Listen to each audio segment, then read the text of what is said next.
नमस्कार दोस्तों, लाल किताब की ज्ञान में आप सबका स्वागत है।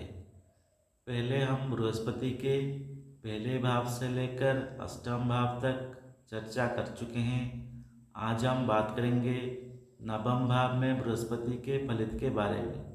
नवम भाव में बृहस्पति क्या शुभ फल क्या अशुभ फल देते हैं, उसका क्या प्रिकॉशंस और रिमेडीज हो सकती है, आज हम विस्तार रूप से चर्चा करेंगे।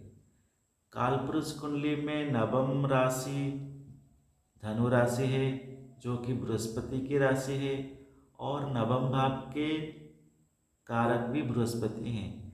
इसीलिए नवम भाव बृहस्पति के जो दूसरे कारक भावों से थोड़ा अलग है। जैसे कि दूसरे भाव में जमीन का मालिक शुक्र है और कारक बृहस्पति हैं। पंचम भाव में जमीन का मालिक सूर्य है और कारक बृहस्पति हैं।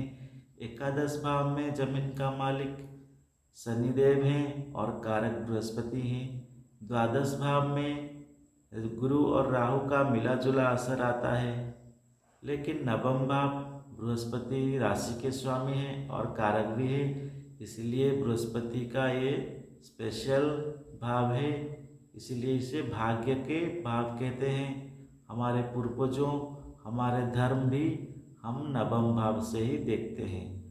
इसीलिए नवम भाव में बृहस्पति को शुभ या अशुभ देखने के लिए हमें जो लॉ पहले से लगाते हैं वो यहाँ पे फॉलो करना पड़ेगा। जैसे कि बृहस्पति के कारक भाव 2, 5, 9, 11 और 12 भाव में बृहस्पति के दुश्मन ग्रह राहु, बुध, शुक्र नहीं होना चाहिए। अगर यहाँ पर कोई दुश्मन ग्रह नहीं है तो नवम में बृहस्पति को हम बहुत शुभ मानेंगे। और देखा गया है कि नवम भाव में जो बृहस्पति, ऐसे जातक खानदानी होता है, अमीर होता है, बहुत ज़्यादा धार्मिक होता है, त्यागी होता है, जोगी होता है और ये पैसे के पीछे नहीं भागता। ऐसा देखा गया है। यहाँ पर बृहस्पति बहुत ज़्यादा शुभ फल देते हैं।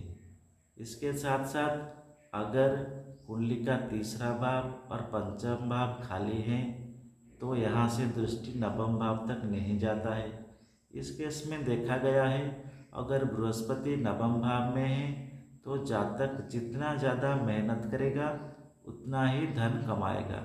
मेहनत से उसका धन बढ़ता ही चला जाता है अगर कुंडली का तीसरा और पंचम भाव खाली है। इसके अलावा अगर कुंडली में चतुर्थ भाव और पंचम भाव में बुध ग्रह बैठे हैं तो ऐसे जातक बहुत उदार और बहुत दयावान इंसान होता है। जो लोग इनके सेवा करते हैं ये लोग उनके बहुत ज़्यादा हेल्प करने वाले होते हैं।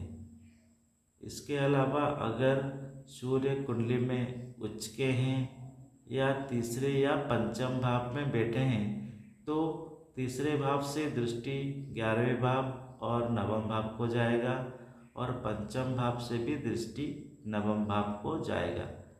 सूर्य यहाँ पर बैठने से धनवान तो पहले से ही है नवम भाव में मेहनत से, और ऊपर से अगर सूर्य की दृष्टि यहाँ पे चले जाए तो जातक का बहुत ज़्यादा धनवान होता है, ज्ञानवान होता है, उसका नेम फेम सब कुछ उसे मिलता है। देखा गया है कि ऐसे जातक गवर्नमेंट से भी कुछ अवार्ड पाते हैं। गवर्नमेंट सरकार इनकी प्रशंसा करती है और इनका जो मान सम्मान बहुत ज़्यादा होता है, जस भी बहुत ज़्यादा होता है। नवम भाव में बृहस्पति के समय अगर पंचम भाव में शनि बैठे हों तो देखा गया है कि ऐसे जातक अपना 16वां साल, 19वां साल, 33वां साल और 39वां साल यहाँ पर बहुत ज़्यादा धन कमाते हैं। लेकिन संतान के लिए ये पंचम भाव में शनि का स्थिति बहुत ज़्यादा शुभ नहीं है। नवम भाव में बृहस्पति अगर मंदा हो जाए, जैसे कि कारक भावों में दुश्मन ग्रह आ जाए तो यहाँ पर बृहस्पति शुभ फल नहीं देते हैं और जातक बुरे चीज़ों में संलिप्त हो जाता है, जैसे कि झूठ बोलना, बेईमानी करना, चोरी करना और किसी से धोखा करना, अपने पूर्वजों का सम्मान न करना, बड़े बुजुर्गों का सम्मान न करना, उनके बात ना मानना, कोई भी नशा करना, इन सब आदतों में ये लोग जा सकते हैं अगर नवम में बृहस्पति खराब है तो। हम देखेंगे अगर जड़ भावों में जो कि दुश्मन ग्रह नहीं है फिर भी कोई इंसान बृहस्पति नवम का अच्छा रिजल्ट नहीं मिल रहा है तो हमें ये जो निशानियां हैं ये चेक करना पड़ेगा कि अगर ये बुरी आदतों में है, ऐसा इंसान चोरी कर रहा है, बेईमानी कर रहा है, पूर्वजों का सम्मान नहीं कर रहा है, किसी भी तरह का नशा कर रहा है, तो यहाँ पर बृहस्पति नवम का अच्छा फल नहीं मिलेगा। नवम में बृहस्पति के बारे में बोला गया है कि इंसान जितना ज़्यादा धार्मिक होगा, जितना पूजा पाठ करेगा, मंदिर जाएगा, उसका तरक्की उतना ज़्यादा होगा। वो दिन दोगुनी और रात चौगुनी उन्नति करता ही रहेगा। पहले हम सप्तम और अष्टम भाव में बात किए थे कि जितने ज़्यादा धार्मिक होगा उतना खराब है ऐसे जातकों के लिए, लेकिन नवम भाव में इसका उल्टा है। यहाँ पर जातक जितने ज़्यादा धार्मिक होगा, जितने ज़्यादा आध्यात्मिक होगा, आध्यात्मिक ज्ञान को ग्रहण करेगा, उसका उन्नति उतने ज़्यादा होगा, बहुत ज़्यादा तरक्की करेगा।